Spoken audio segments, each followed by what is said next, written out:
Hi, I'm John Dichtel. I'm the President and CEO of the American Association for State and Local History, and I'm here this afternoon with Manisha Sinha, who is the James L. and Shirley A. Draper Chair in American History at the University of Connecticut.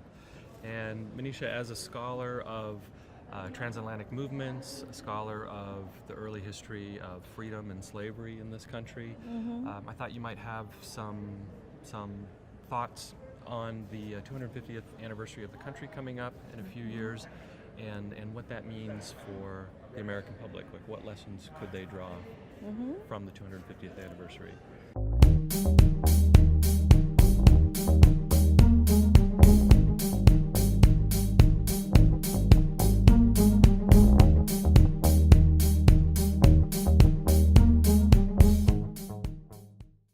Yes, so this is a part of the history of the American Revolution that most people probably don't pay too much attention to, and that is the contestation over slavery that really begins with the birth of the nation. And you can see this in the late 18th century.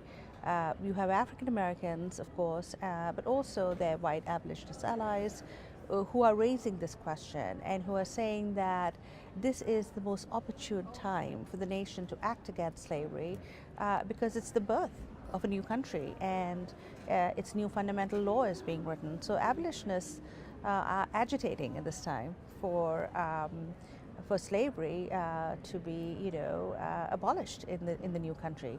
And unfortunately, things don't turn out that way. We end up having a nation that is half slave, half free. Most of the northern states pass either gradual emancipation laws, or you have enslaved people fighting for their freedom, suing their masters for freedom. That's how abolition comes to Massachusetts, for instance. And in various ways, between 1775, beginning with Vermont, ending, with New Jersey in 1804, most of the northern states get rid of slavery. Unfortunately, in the southern states, that momentum is stopped because slavery is the basis of their economies, and they pretty much made the protection of slavery and certain guarantees for slavery in the Constitution a condition for joining the Union. So we have a kind of a mixed result from the revolution. So it's sort of an unfinished revolution. Is a way in a way, yes. Scholars often think of it today. A very different understanding of the founding of this country than 50 years ago in 1976, during the bicentennial. Right. So what opportunities or challenges are there for public historians and academically appointed scholars thinking about the founding of this country? What opportunities and challenges are there in telling that story, much more nuanced, complicated story, to the American public today as opposed to 50 years ago? Yes, I think the trick is not to sort of buy into two extreme versions of the story. As you're saying, it's a far more nuanced and complicated story in which certainly people of African descent participated. And to recover that story, I think we need to go beyond sort of simple triumphalist accounts. That's certainly some of the older celebrations of the American Revolution, the centennial, the bicentennial, etc., veer towards. On the other hand, I think it's also a mistake to argue that the American Revolution basically achieved nothing, and that those ideals that many African Americans appropriated or refashioned in order to argue for their own freedom were either hypocritical or did not mean anything. And it's easy to fall into that other extreme. And I think as historians, our job is really to engage what people at that time were saying about liberty and freedom, and to make sure that we get that whole story across. So this notion that the American Revolution was a settler colonial revolution, it was one that was designed to keep people of color in bondage, is also too simple. I don't think we can go from one extreme to the other. And what I think recent histories of the revolution have shown us is that it is a complicated story. It's a huge event. It's a multi-causal event with a lot of people having very different ideas about what freedom should mean and the place of slavery in the new nation. So that's the complexity, I think, that we need to recover and get across to the public as well. Great. So, in thinking about that moment of revolution and the continuing ripples from it, how can historians, wherever they work, different kinds of institutions, and planning commemorative activities, how can they make sure that it is a story that involves all 50 states and it's not just an East Coast story? Right. When the nation's born, of course, they're just the 13 colonies and states, but I think it is important to keep in mind that the vision of the United States encompassed a broader story. And if you think of some of the causes of the revolution, like the 1763 proclamation that prevented actually a settlement beyond the Appalachians, right? And that the Crown demanded certain sort of form be maintained in either signing treaties with Native American nations or laying claims to their lands. Many historians argue that that was also a cause of the revolution, and these are these kind of paradoxical causes that we don't think of. But it is important, I think, for us to recover the Native American story. For a long time, American historians began the story of American history with the settlement of the colonies and then the revolution, and it was a very neat and tidy history. We are not replacing that history, but we are adding much more to it. And so we need to talk, for instance, about the African slave trade and the people who were enslaved and who were very much part of colonial America, of British North America, and of the Revolutionary era.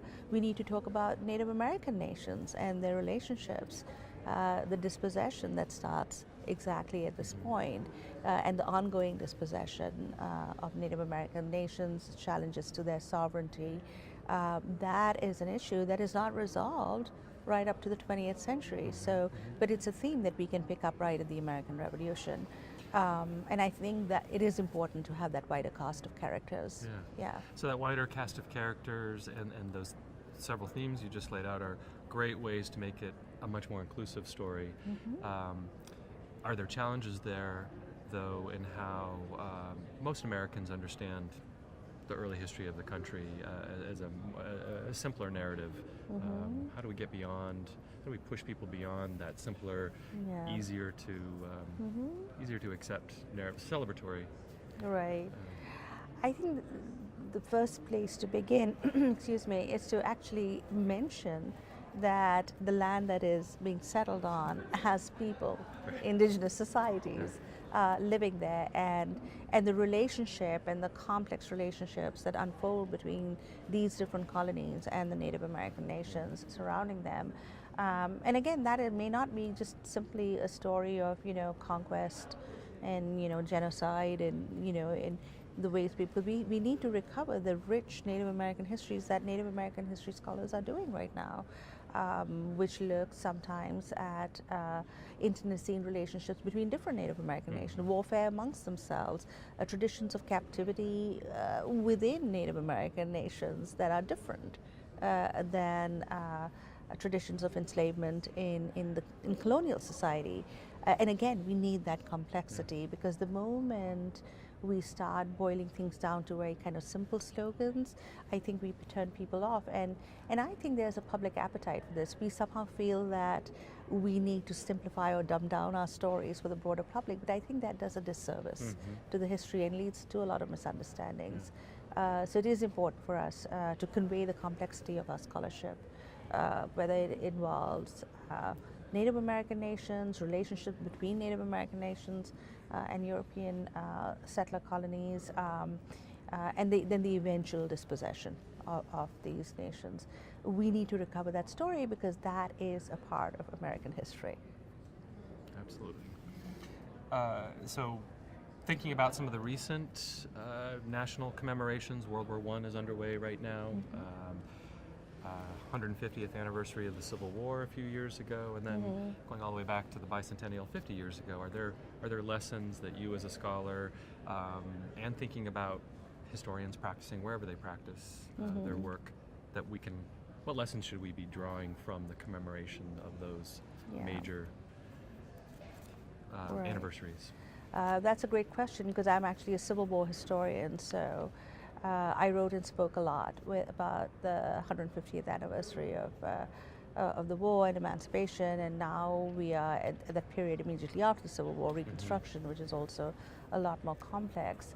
And I think the lessons that we learn from many of these celebrations is that we don't need to have these kind of simple, linear, progressive narratives of American history. That we need to be able to talk about achievements, setbacks, and contestation. Because if you look at the story of American freedom, it is a story of many steps forward, sometimes steps backwards, sometimes missteps. And I think when Americans realize the complexity of that history and the richness of that history, it's far more interesting.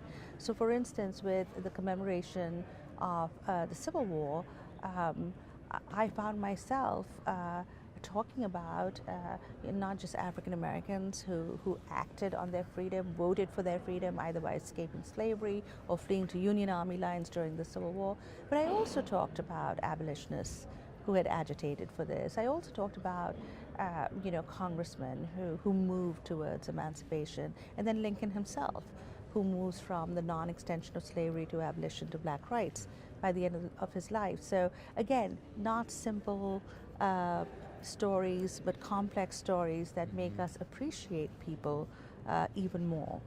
So we don't go from Lincoln the Great Emancipator to, oh, he was actually a racist.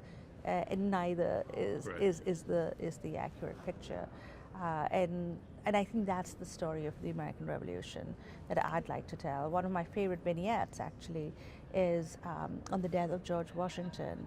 One of the people I write about in my book, The Slave's Cause, a black abolitionist by the name of Richard Allen, he gave the best eulogy on Washington, in my opinion. And he talked about Washington's attempt to free his slaves in his will. And he appropriated Washington's legacy to the cause of black freedom. And he had a different interpretation of what the revolutionary legacy meant than, I would say, the average American citizen at that time. So yes, we need to do that. And of course, we need to include women. Let's not forget Abigail Adams. Let us remember the ladies. But this is a time when you have notions of Republican motherhood. The first sort of steps towards conceiving of women as not just private domestic creatures, but as citizens. So if you look at the revolutionary Republican tradition that the American Revolution gives birth to, it's not simply a few writings here and there or what certain great men said. Everyone is laying claim to these traditions, and everyone is trying to expand the boundaries of these traditions. And when we tell that story, I think actually it's a far more patriotic story in the end than even the sort of traditional thin accounts of American Revolution and the Founding Fathers. Far more patriotic? I think so. Patriotic in the highest sense. And relevant. And relevant. When it's inclusive, it's more relevant. Well, wonderful. Absolutely. Thank you very much for your time, and I'm looking forward to telling these stories with you over the next 8 years. Thanks for having me. Yeah.